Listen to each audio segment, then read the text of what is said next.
কোনো ব্যক্তি কোনো মানুষকে হত্যা করে, ফাসাদও করেনি, আল্লাহ পাক বলছেন ফাকাআন্নামা কাতালান নাস জামিআ, এমন একজন মানুষকে হত্যা করা মানে গোটা পৃথিবীর মানুষকে কি করা? হত্যা করা।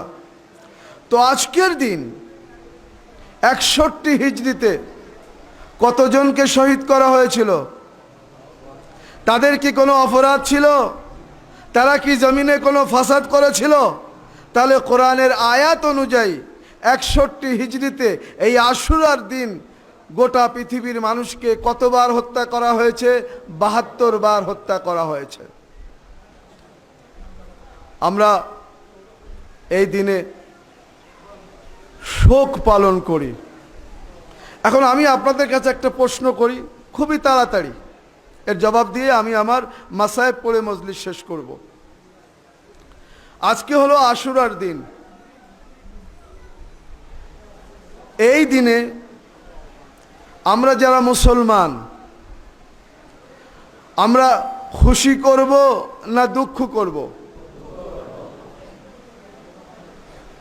এটাই আমি জানতে চেয়েছিলাম।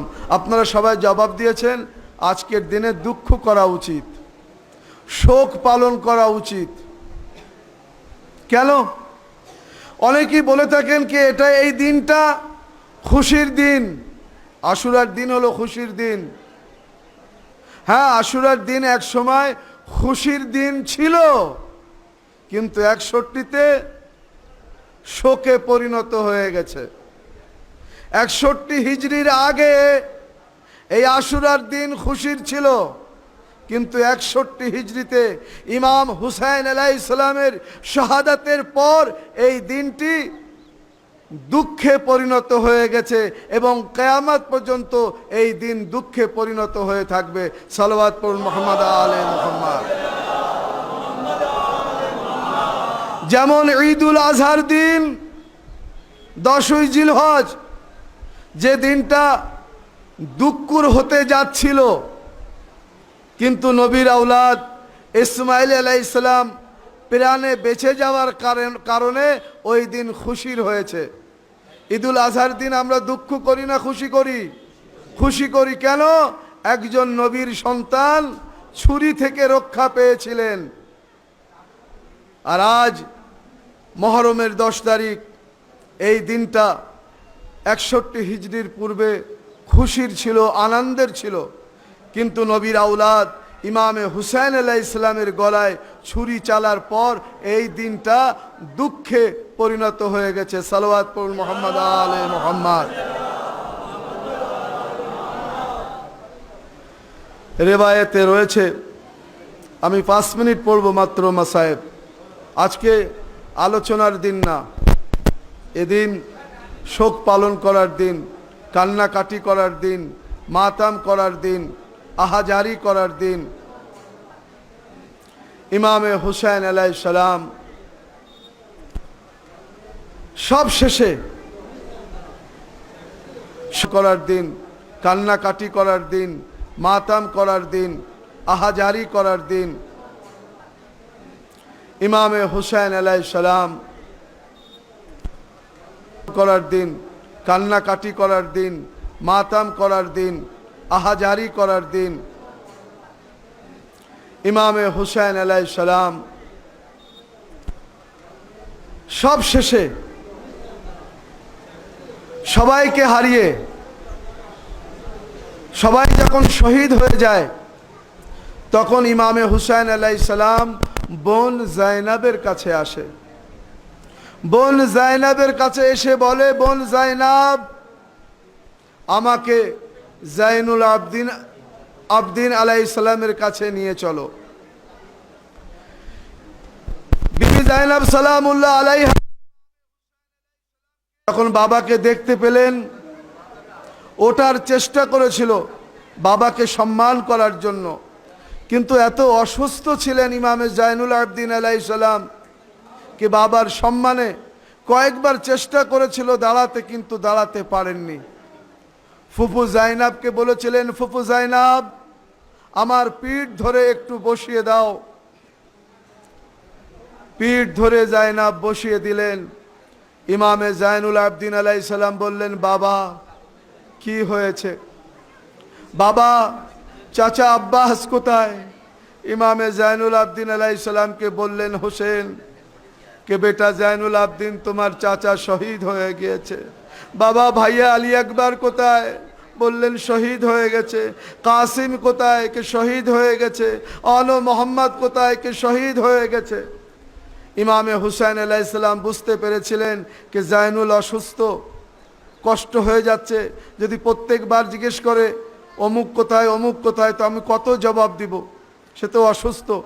ইমামে হুসাইন আলাইহিস সালাম বললেন, বেটা পুরুষদের মধ্যে শুধু আমি আর তুমি বেঁচে আছি, আর সবাই শহীদ হয়ে গেছে। রেওয়ায়েতে রয়েছে বাবা তখন জাইনাবকে বললেন, ফুপু আম্মা, ফুপু আম্মা আমাকে একটা লাঠি দেন আর একটা বর্ষা দেন, আমি বাবার হয়ে সাহায্য করব। রেওয়ায়েতে রয়েছে আর কত সাহায্য করবেন। এবার ইমামে হুসাইন আলাইহিস সালাম ময়দানে গেলেন সবার কাছ থেকে বিদায় নিয়ে। ময়দানে যাবার পর চারিদিক থেকে এজিদি সৈন্যরা ঘিরে ফেলল। কেউ তীর মারছে, সেই তীর এসে ইমামের কপালে লাগছে। কেউ বর্ষা মারছে, কেউ তলোয়ার দিয়ে মারছে, কেউ পাথর দিয়ে মারছে, কেউ লাঠি দিয়ে মারছে। রেওয়ায়েতে রয়েছে সব শেষে বড় একটা পাথর ইমাম হোসেনের মুখে লাগে। মুখের দাঁতগুলো ভেঙে যায়, মুখ দিয়ে রক্ত পড়তে লাগলো। আর ঘোড়া থেকে জমিনের উপরে আসে। জমিনের উপরে আসার পর রেওয়ায়েতে রয়েছে হযরতে ফাতেমা জাহরা নিজের আঁচলে করে নিয়েছিলেন, নিয়ে বলেছিলেন, বেটা হোসেন আমি তোমার পা থেকে মাথা পর্যন্ত দেখেছি, আমি সব জায়গায় তোমার আহত দেখেছি, জখম দেখেছি, এমন কোনো জায়গা নেই যেখানে আমি চুম্বন দিব। আল্লাহু আকবার। ইমামে হুসাইন আলাইহিস সালামের পা থেকে মাথা পর্যন্ত জখম ছিল। রেওয়ায়েতে রয়েছে যখন জমিনের উপরে আসে কারবালার ময়দানে এজিদ বাহিনীরা হোসেনের জানোয়ারকে সম্মান করেছিল, কিন্তু নবীর আওলাদকে সম্মান করেনি। রেওয়ায়েতে রয়েছে ইমামে হুসাইন আলাইহিস সালাম যখন জমিনের উপরে আসে, তখন ইমামে হুসাইন আলাইহিস সালামের ঘোড়া একবার এদিকে ছুটছিল, একবার ওদিকে ছুটছিল। সবাই বলছিল এই ঘোড়াকে ধরো, এই ঘোড়াকে ধরো। যখন ঘোড়াকে ধরতে পারছে না, তখন সীমার বলেছিল একে ছেড়ে দাও, এ নবীর ঘোড়া। আরে নবীর ঘোড়ার প্রতি এত দরদ শিমরের, আর নবীর আওলাদ। লেখা রয়েছে সীমার ভোতা খঞ্জর নিয়ে ইমামের সামনের দিক দিয়ে না পিছনের দিক দিয়ে জবাই করে, 12 বার খঞ্জর চালায়, কিন্তু জবাই করতে পারে না। ইমামে হোসেন বললেন, পিছন দিক থেকে আমাকে জবাই করতে পারবে না, আমাকে যদি জবাই করতে চাও আমার সামনের দিক থেকে জবাই করো। রেওয়ায়েতে রয়েছে ইমামে হুসাইন আলাইহিস সালামকে জবাই করলেন। জবাই করার পর চারিদিক থেকে আওয়াজ আসছিল, আলা কুতিল আল হুসেন, আলা জবেহ আল হুসেন, আরে হুসেনকে জবাই করে দেওয়া হয়েছে। রেওয়ায়েতে রয়েছে আরেকটা, এই রেওয়ায়েতটা পড়ে আমি আমার মজলিস শেষ করব। 12 জন জালিম তারা বলতে বলতে আসছিল, চলো হুসাইনকে হত্যা করি, হুসাইনকে জবাই করি। হুসাইনকে জবাই করতে পারলে এজিদের কাছ থেকে অনেক পুরস্কার পাওয়া যাবে। এই কথা সাকিনার কানে আসে। সাকিনা দৌড়ে খিমায় আসে।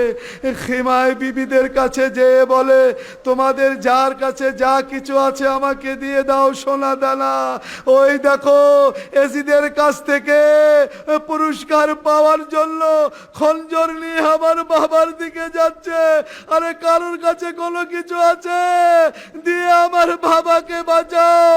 কিন্তু হাই সাকিনা দূর থেকে দেখতে পাচ্ছেন একে বাবাকে সীমার গলায় খঞ্জর রেখে জবাই করছে, আর জাইনাব দূর থেকে দেখছে আর মাতাম করছে।